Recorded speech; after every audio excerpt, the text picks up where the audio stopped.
gone girls and the hunt to find them. I'm concerned. I'm worried. I don't know what to think. You don't sleep. You drive around at night. You're always looking. How can two children be gone and no one knows where they are? But someone knows. The two girls came running across that little field, and she kept telling the kids, get down in the back seat. A secret network of hidden children. I'm turning 16 tomorrow, but instead of a birthday party with my friends, I'm in hiding. It was moving between houses with people who I'd never known. But are the girls part of it? Lieutenant Polinsky called me and said, are you sitting down? And then I knew something was coming. A sudden appearance and an explosive story. He had 6 gunshots, and he was going to shoot all of us. I've never seen anybody that scared before. A family torn apart and accusations of brainwashing. My writing then and what I wrote then, that doesn't sound like me.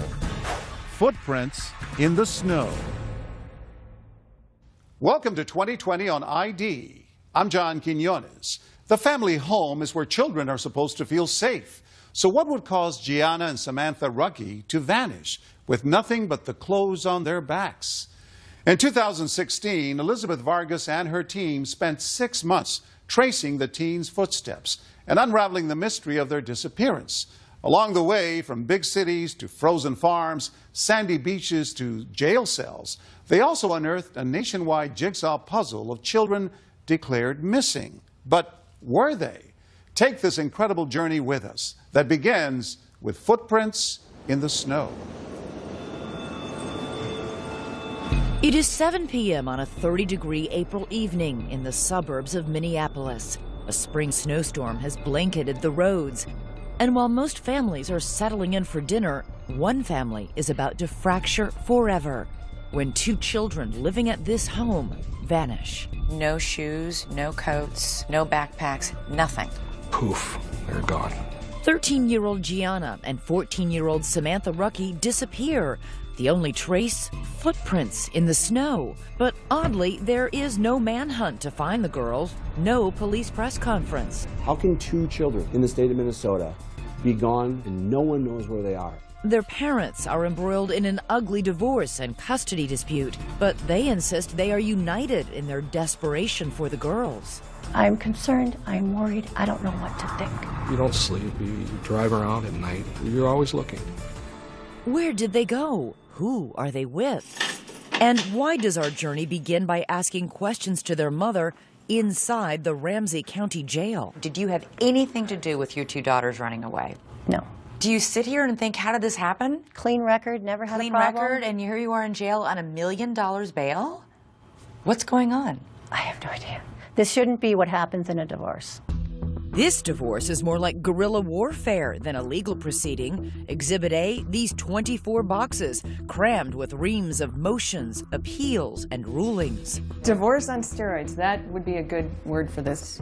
But for every documented grievance in this harrowing tale, there is documentation, too, of the good times. Look at this, Nick!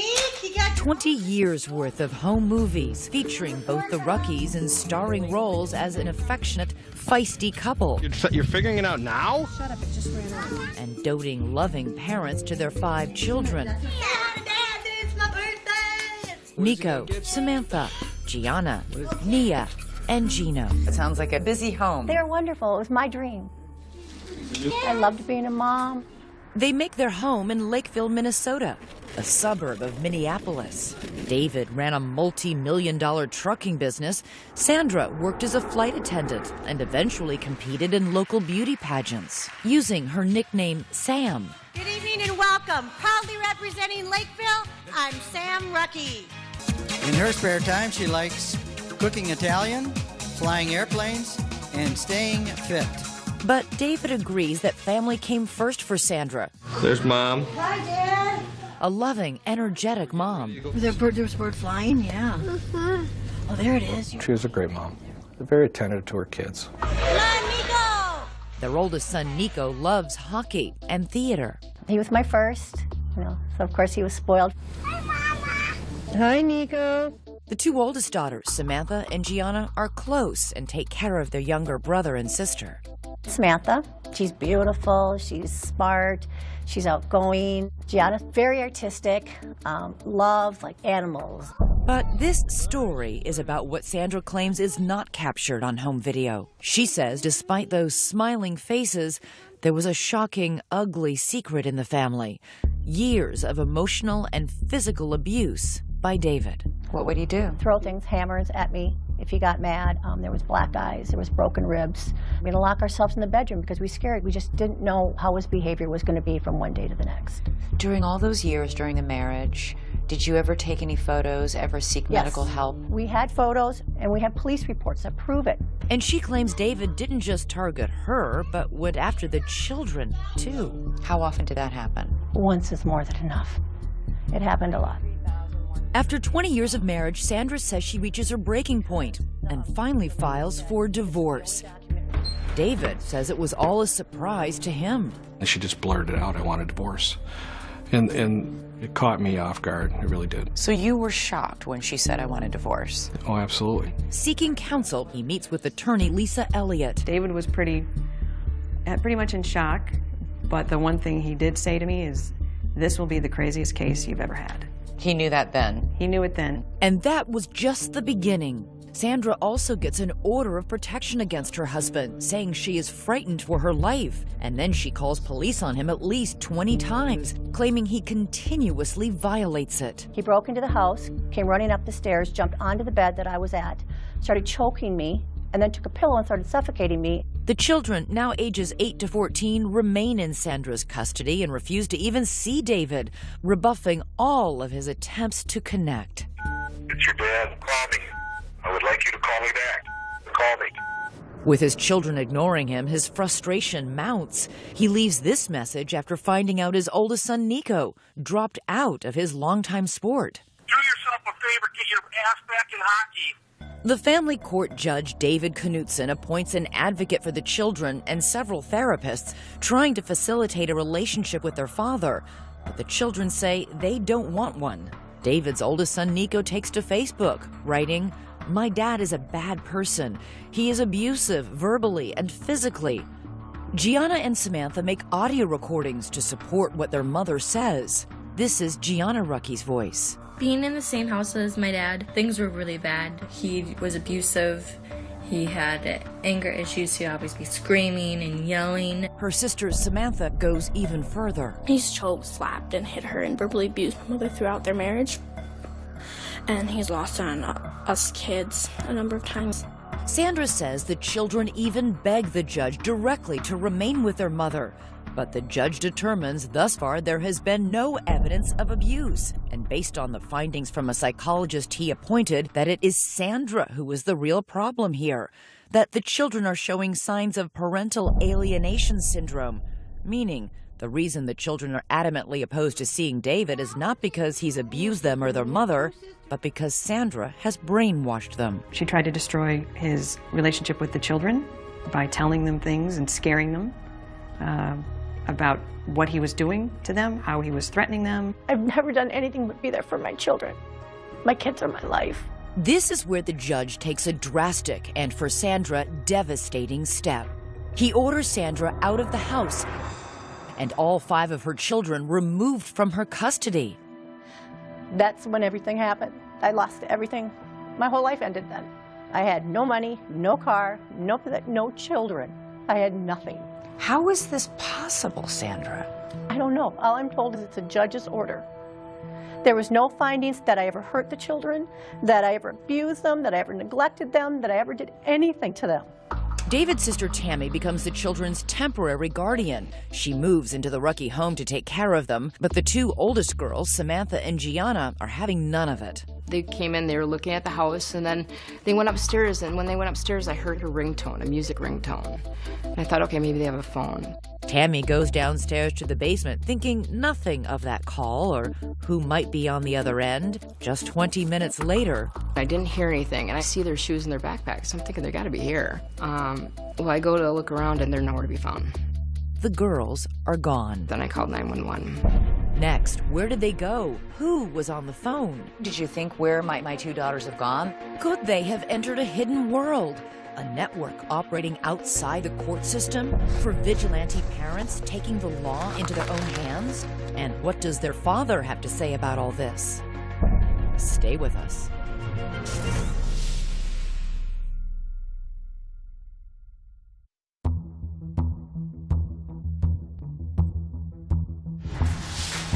Normally, two teenage girls vanishing into thin air would be the top story on the local news. But that's not the case here in Minneapolis. There is no Amber Alert, no search parties combing the woods. Sandra, separated from her children by court order, says she finds out her daughters are missing from her attorney. What was your reaction? What any mother's reaction would be. I'm concerned, I am worried, everything was going through my mind. When Sandra's ex-husband David finds out his daughters have disappeared, he is terrified. What was your biggest fear? I mean, these are young girls. You don't want them hitchhiking. We live by a truck stop. You think of all these terrible scenarios. And David says he becomes consumed with bringing his daughters home, that he would never abuse them, and that all of Sandra's allegations against him are completely false. Have you ever raised a hand against Sandra or your children? Have you ever struck them? No. Have you ever physically abused them in any way? No. I'm a big guy. I kind of come across aggressive, but I never pushed myself upon her. I never did a thing to my children. Do you have a problem with anger? Not anger, it's frustration. Is it possible that there was something in your body language or the way you were speaking that scared Sandra or the children? You know... Do the fights get out of control? No. I'm going to yell. You're going to feel pinned. But as far as abusive, no. But if there wasn't any physical abuse, how is it possible that the Rucky children would tell such frightening stories? Lisa Elliott is David's attorney. They are parroting what their mom is saying. But they're not young children. No. Why would they do this? I think she had them so afraid of what would happen if they went with their dad that she said, you have to say this or you're going to end up with your dad. And David begins to suspect that Sandra knows more than she's saying about their missing daughters. You and Sandra had been involved by this point in a lengthy and bitter custody fight. Did you think she might have something to do with this? Yeah, oh yeah. As the weeks pass with no sign of Samantha or Gianna, David says he spends his nights driving the streets, searching. He begins tailing Sandra to see if she might lead him to the girls, and even hires a private investigator. You can't get rid of that pain. It never goes away. My mother, mostly, would say, prepare yourself. Prepare yourself for what? If you never find the girls. How? I couldn't stop looking. The same cannot be said for Sandra, who appears to go back to life as usual, hopscotching around the world as a flight attendant, popping up on Facebook at an NHL Finals game, and lounging on a boat with friends. Did you call the police? I had an order not to contact the police.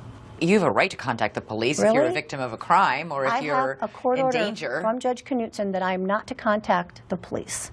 But this court order directly contradicts that, specifically stating that Sandra should report any information she has about the girls' whereabouts to authorities. So you did nothing when you found out they were missing then? Okay, I guess if you're in that situation where you've been stripped of everything related to your children, you don't know what to do. If one of my children went missing, I'd be out there with a sandwich board saying, find my child. The courts had completely tied my hands. 1 month after the girls' disappearance, there is a bizarre twist in the story. They show up, but in a place no one expects. The Rucky girls say they want to be heard. On local television. They met with us at a hotel. We don't know who brought them here. The local Fox 9 station airs this story, and right there, sitting in front of the reporter, are the two missing Rucky sisters. I'm just really scared it's going to end really badly. And once again, they back up what Sandra has been saying. He was abusive. Really. In what way? Emotionally, verbally. I mean, our mom was always our protector, but now there's no one there to protect us. I watched them pleading their hearts out, asking for help. That's what I saw. His two children begging for help. The Fox report includes an alarming allegation about David. This time, it is a chilling story about him wielding a gun and threatening to murder his entire family. He sat on our kitchen table and said that he was going to shoot all of us. He had 6 gunshots, and he was going to shoot all of us, my mom included. David insists this claim is as baseless as all the others. I was glad to see my girls, but, what I was hearing coming out of their mouths was hard. To local newspaper reporter Brandon Stahl, however, the most shocking thing wasn't what was in the story, but what was left out. There weren't any questions about, well, wait a second, we have 2 missing kids here. Are you being taken care of? Who's taking care of you? I wanted to know how they were doing. Were they okay? And as quickly as you can change the channel, the girls are gone again, vanishing back into the night. Months pass. Their faces appear on the Missing and Exploited Children's website and on thousands of plastic bags distributed in northern Minnesota. The search continues for the Ruckey girls.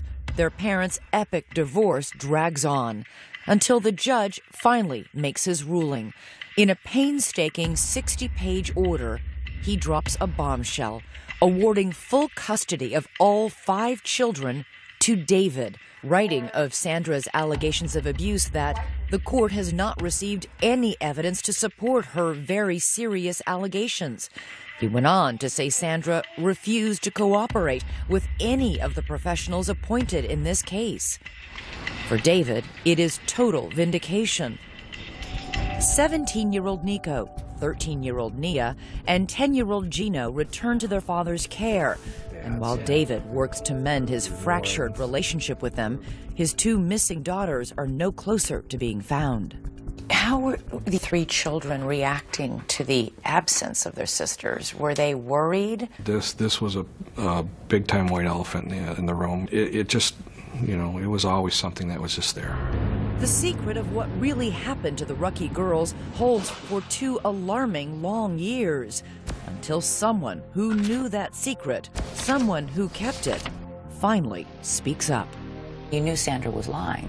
I thought she was, yeah. Well, you knew she was. And a secret underground network willing to defy court orders and hide children. We sort of pass messages. We use a lot of burner phones. Could this group hold the key to finding the Ruckey girls? Stay with us.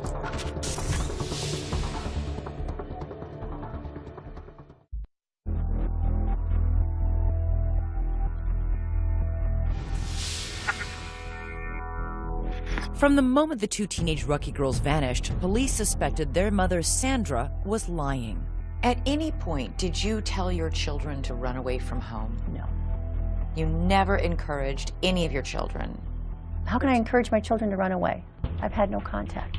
Police suspected that not only did Sandra have contact with her girls, she also had help hiding them from a secret underground network of people willing to defy court orders and conceal children. Damon Dumas knows all about defying court orders. He went into hiding when he was 14 years old, using a loosely organized group of safe houses to escape life with a father he says was abusive. My mom actually made sure that she wouldn't know where I was going. Mm-hmm. She handed me off to someone she trusted, who handed me off to someone else that she trusted. Who was taking care of you?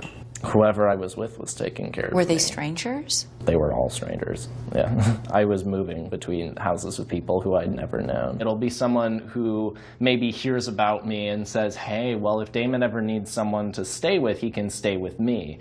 And we sort of pass messages. We use a lot of burner phones. Burner phones? You sound like you're in a spy movie. Well, in a lot of ways, that's what it felt like. So how often do you come out to the beach now? While on the run, Damon says he lived in around 10 different homes, never staying anywhere long. During that time, he made videos and posted them on the internet. And I'm turning 16 tomorrow. But instead of a birthday party with my friends, I'm in hiding. But this life in shadows came at a steep price. Did you go to school? Actually, I did not, and that's something that I sort of regret, because I ended up, when I got out of hiding, I had to go back a year in high school. What did you do with your days? I played video games. Honestly, I had no one to talk to. Were you homesick? Absolutely. Absolutely, every day. Those days turned into months, and instead of getting easier for Damon, life got more difficult. I called my mom and I said, I don't know how much longer I'm going to make it. Because I was considering suicide at that point. It had been very long in hiding. In those videos, Damon discussed the abuse he says he suffered. I told police about this. I told psychologists. I even told the judge. And yet somehow it was all covered up in lies. Today, Damon is an activist working with an organization called the Women's Coalition. He blames the court for forcing him into his life on the run, even though Damon's father strenuously denies ever abusing his son, and a judge agreed there was no credible evidence to prove it happened. He said that whether or not I was being abused, my mom had to stop talking about abuse, and that Why would a judge do that if he really thought you were being abused? Because what people don't understand is that this is not something that is a one-time case. This is not something that happened to me. This is systemic. And the internet is teeming with videos of mothers who say they too have been victimized by family courts after they reported their allegations of abuse. As a mother, you try to protect your son, and that was my biggest mistake. Said I cried wolf when Children need to be believed. The courts forced my children to go on visitations. I am seeking justice. It is okay to protect our children. If you're a mother and you allege child abuse, your odds of losing custody are extremely high. Joan Meyer is a law professor at George Washington University who studies family courts. Her research has turned up some surprising and, in her mind, troubling results. If you raise abuse, especially child abuse, you've got to make a very strong case. If you can't nail it, not only will you lose custody, you may lose all access because the assumption will be that you have poisoned your child's brain with these ideas. Sandra says this is exactly what happened to her. So, did her daughters run away to protest a family court ruling like Damon Dumas? That's what Brandon Stahl, reporter at the Minneapolis Star-Tribune, wanted to find out. On the 2-year anniversary of the girls' disappearance, he decides to write a story. I wanted to know if the girls were okay and if I could find them. He didn't find the girls, but he did find this man, Dale Nathan, a diminutive 81-year-old who has spent years working as an attorney in custody cases. Dale had his legal license suspended after he refused to reveal where one of his clients was in hiding with her child. He is a fervent supporter of Sandra. Dale is somebody who believes to the bone that the family courts in Minnesota are corrupt. The story Dale tells is a doozy. He says he was with Sandra on the night her daughters ran away. He says Sandra and he were driving around in Sandra's car when she took him to this field, just blocks away from the Rucky home. We drove with Dale to that spot. Now this is about the area right back here where Sandra stopped. He showed us where they pulled over. That's the one we want to take. So you stopped, you parked, you waited? And after about 20 minutes, the 2 girls came running across that little field. They got into the car, and then Sandra started driving. The 4 of them drove around back roads for more than 2 hours. She kept saying, oh, the Lakeville police, they're going to find us. And she kept telling the kids, get down in the back seat. During the ride, Dale says Sandra was frantically making phone calls. Apparently there was no plan, and she was making plans on the run. Dale says he knew that the children had already been taken out of Sandra's custody and that by driving off with them, she was breaking the law. Sandra was busy telling the police she had no idea where the girls had gone, and you knew Sandra was lying. I thought she was, yeah. Well, you knew she was because you were in the car with her. That's true. Right. You're right. So if you knew she was lying about that, why didn't you go to police and say, I know what really happened? I think Sandra was trying to protect her children. I wasn't going to betray that. Dale insists he couldn't help even if he wanted to. He doesn't know where Sandra ended up taking the girls. After hours of driving around with him, she dropped Dale off at a truck stop and then drove away with the girls still in her car. Last April, the Star-Tribune published Brandon Stahl's story, and one reader in particular was riveted. What did you think when you read the account of Dale Nathan? Dumbfounded. We were like, this is completely validates everything you suspected. Everything. At that point, we knew Sandy was involved. And now police know too. They arrest Sandra and charge her with 3 felony counts of deprivation of parental rights. She's thrown in jail on $1 million bond. But the mystery remains, where are the girls? 1 month after Sandra's arrest, there is stunning news. Lieutenant Polinsky called me and said, are you sitting down? And I knew something was coming. Next, the Rucky girls found at last. But where have they been? Who took them in? We're on our way to find out. And you may be surprised by what we find behind this door. Stay with us.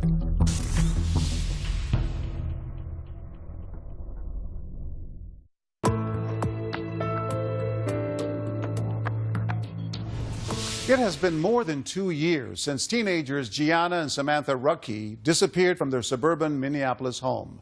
With their parents locked in a fierce divorce battle, authorities suspect the girls' mother knows where they're hiding. Still, everyone is in for a shock. Once again, here's Elizabeth Vargas.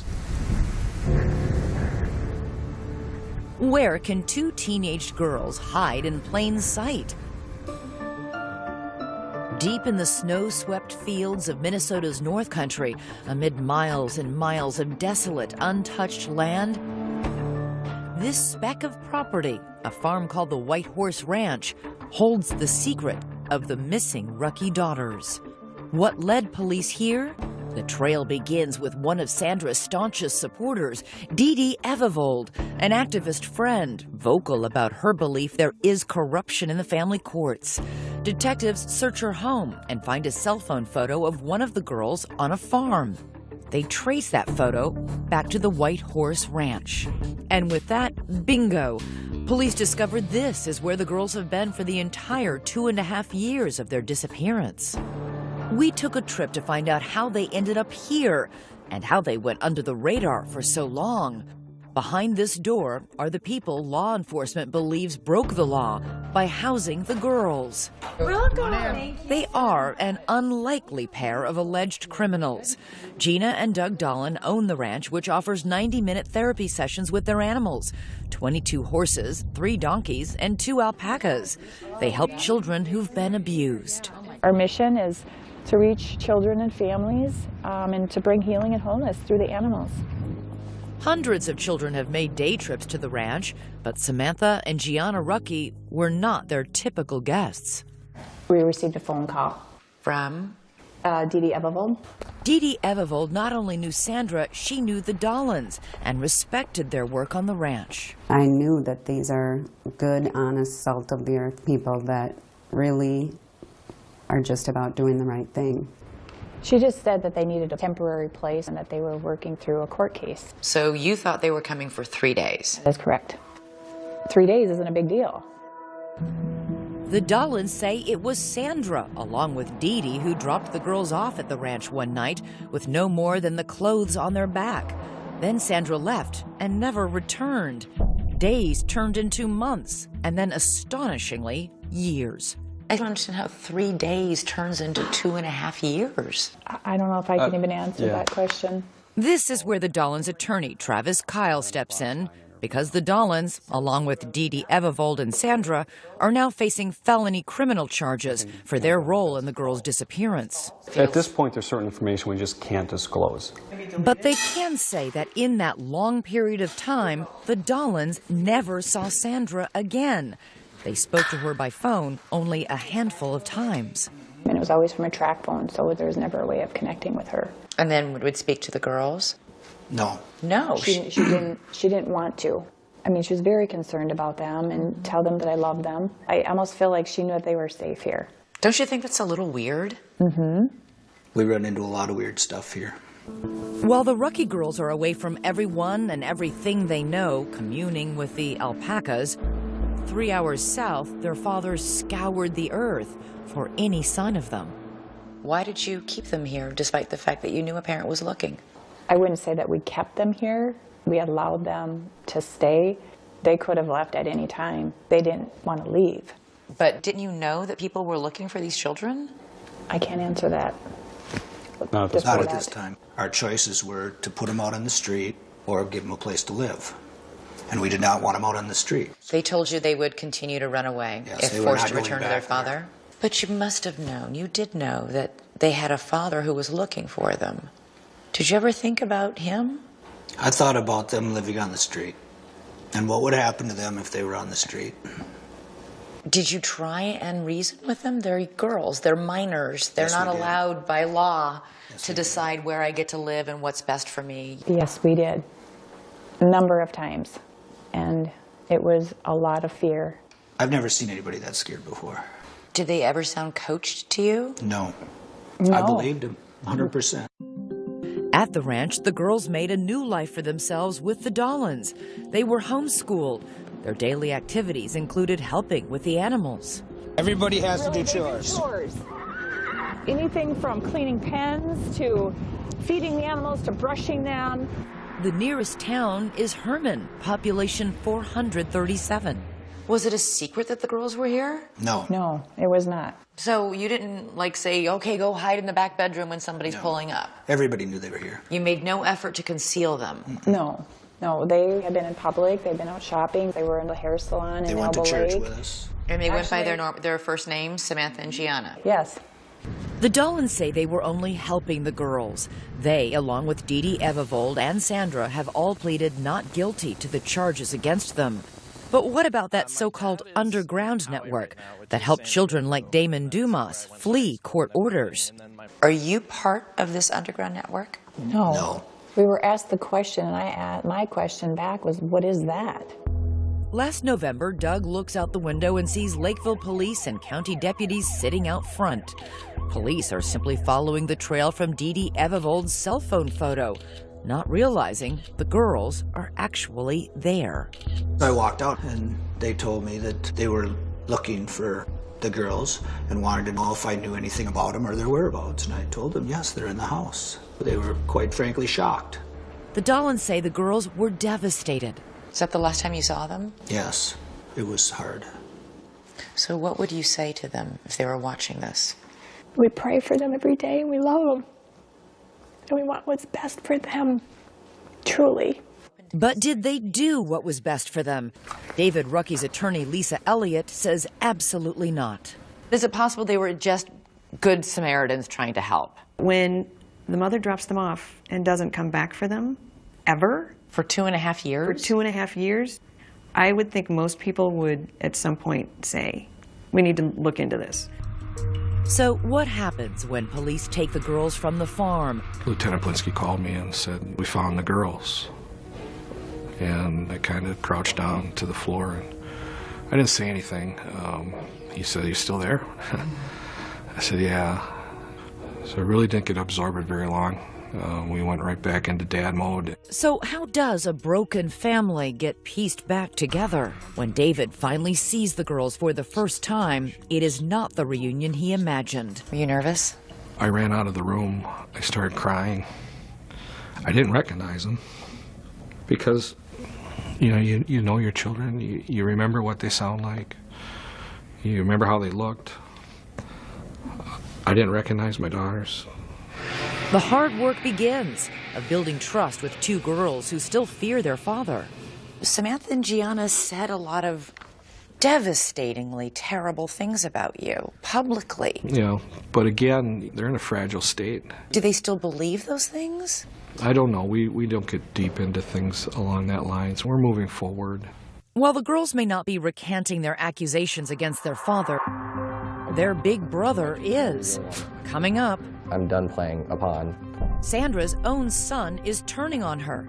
And now that her supporters are revealing her role in the girls' disappearance, what will she say when we confront her? You sat right here and spent half an hour telling me you hadn't seen or spoken to your daughters. If you were lying to me about that, what else might you be lying to me about? Stay with us.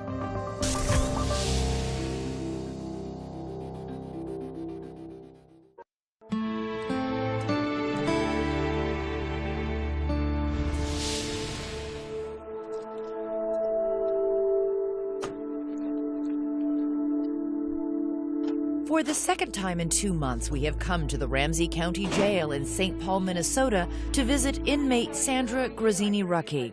She is still here, awaiting trial on felony charges that she hid her daughters from their father for 2.5 years. Surprised you're still here? Yeah, very surprised. When we first spoke to Sandra, she told us she wasn't involved in the disappearance of her daughters. Did you have anything to do with your two daughters running away? No. You didn't know where they were these last 2 years? No.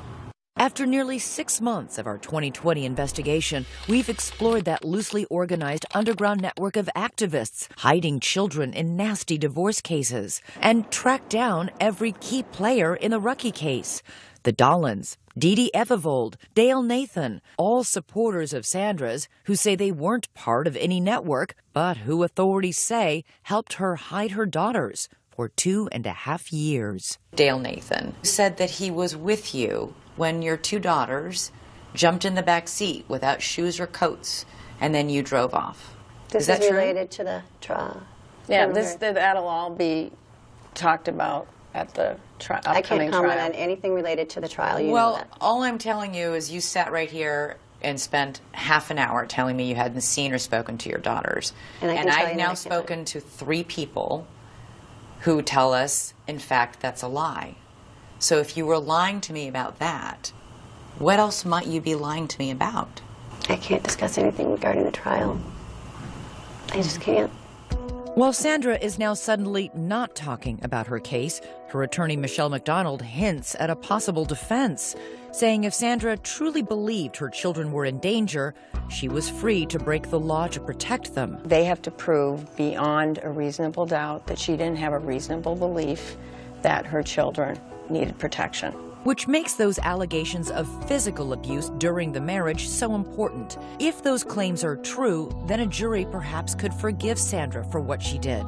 And from the very beginning, she has assured us that there is indisputable evidence that her husband, David, was violent. Did you ever take any photos, ever seek medical help? We had photos and we have police reports that prove it. So confident, so certain.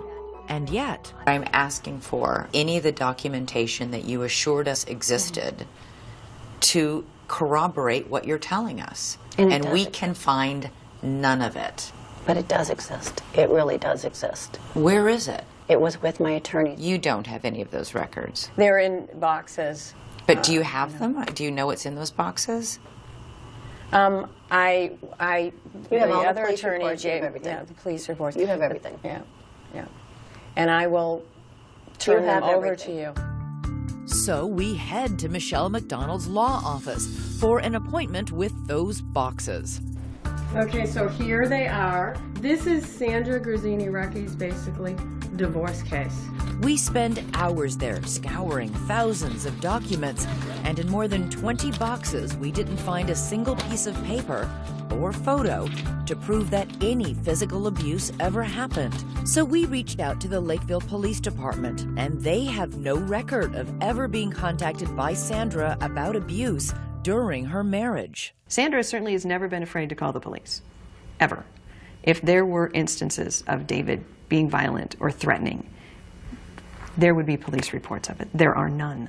Sandra's strongest proof was always the testimony of her children. But today, one of those children has recanted his story. Oldest son, Nico.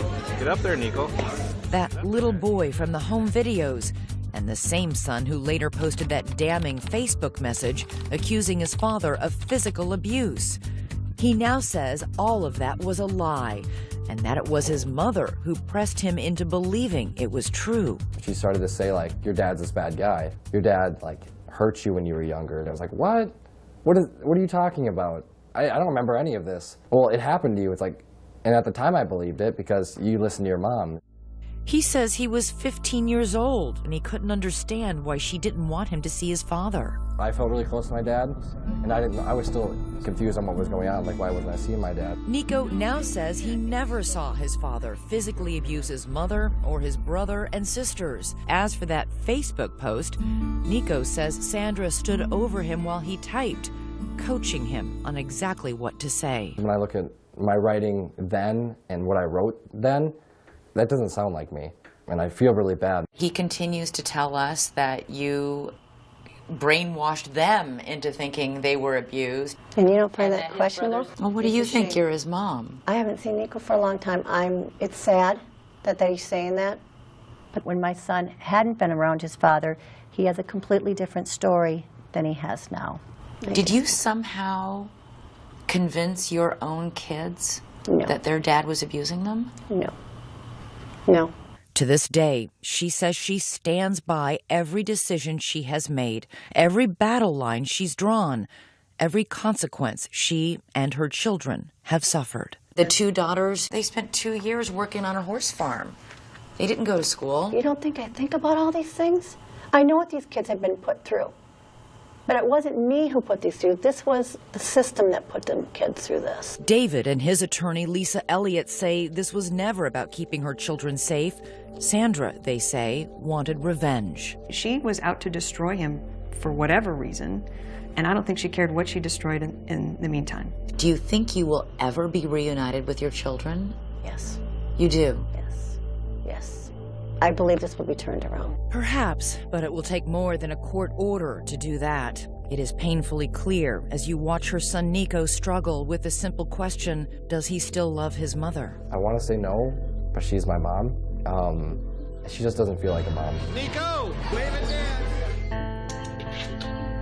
For now, all that remains is a heartbreaking time capsule of a family that no longer exists. Happy New Year! Happy New Year! Oh my God, I haven't seen them in years. Where'd you find pictures? My babies. Sandra, are you making any comment today? Sandra is now out of jail. She was released after 130 days behind bars. I do appreciate the air and the sun. I will say that. But she says there was no cause for a celebration. I'm in a prison without the bars, is what I'm in now. Because as part of her release, Sandra is not permitted to have any contact with Samantha and Gianna. She is allowed to see her other children with conditions. As for the girls, David says they are happy to be home and doing well. They have started a new life together and have had their first family vacation in years. David asked us to obscure the children's faces to give them privacy, and it might surprise you to hear how David sees his family's future. Will you fight her ability to see the children? This is my children's mother. It's important that they have a mother. As of 2016, Samantha and Gianna Ruckey are back in their high school and getting good grades. Their mother, Sandra, meanwhile, was later found guilty for her role in the girls' disappearance. Gina and Doug Dolan, along with Sandra's friend Dee Dee Evervold, are awaiting trials for their alleged involvement in the girls' disappearance. Each faces a maximum sentence of 4 years in prison if convicted. I'm John Quinones. Please join us next time for another edition of 2020 on ID.